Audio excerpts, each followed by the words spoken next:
Dios que David envió a sus soldados a la guerra, pero él no se fue a la guerra. Él se quedó en la casa real.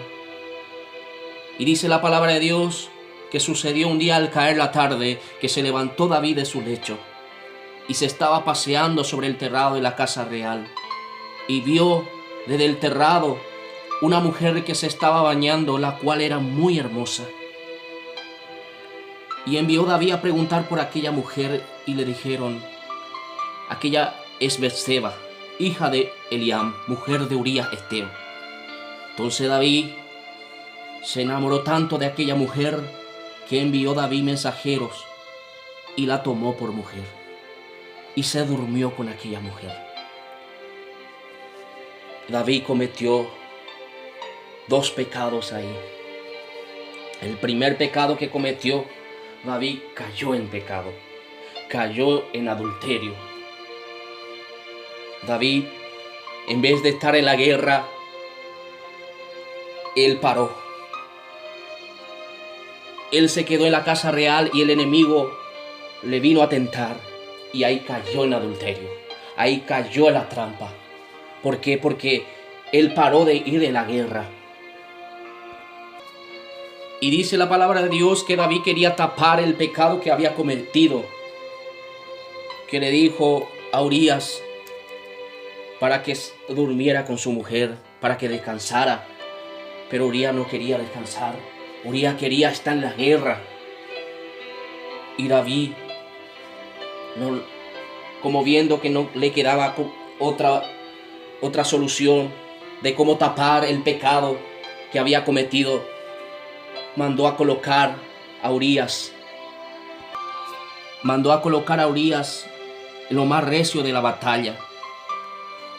Dice la palabra de Dios que escribió una carta a David diciendo: colocarle a Urías enfrente de lo más recio de la batalla, lo más difícil, enfrente mismo. Y cuando vienen los enemigos, usted retírense para que Urías quede herido y muera. Mató a su prójimo, cometió dos pecados, cayó en adulterio y mató a su soldado para quedarse con su mujer. Qué terrible pecado había cometido David. ¿Por qué cometió eso? Porque había parado de ir en la guerra. En esta palabra, mis hermanos, lo que Dios me revela es que tú y yo no tenemos que parar la guerra. Tenemos que avanzar, tenemos que ir en la guerra. Nosotros, dice la palabra de Dios, que nuestra guerra no es contra sangre ni carne, sino contra principados, contra potestades, legiones de demonios, brujos, hechiceros, espíritu de frialdad. Y hoy en día estamos viviendo, el enemigo está atacando nuestras oraciones. Nuestra oración está siendo atacado por el enemigo. El enemigo quiere menguarnos, quiere estancarnos, como le había sucedido a David. Porque si nosotros no oramos, porque si nosotros no ayunamos, vamos a ser pan fácil para nuestro enemigo. No podemos ver a nuestro enemigo. Son espíritus. El enemigo no tiene problema con los borrachos. El enemigo no tiene problemas con los drogadictos. El enemigo tiene problemas con aquellas personas que hacen la voluntad de Dios. Con esas personas tiene problema el enemigo.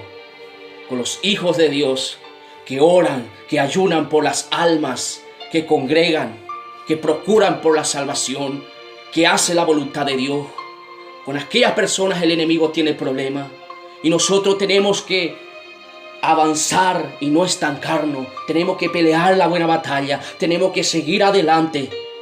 Dile al Espíritu Santo: ven, Espíritu, ven y lléname, Señor.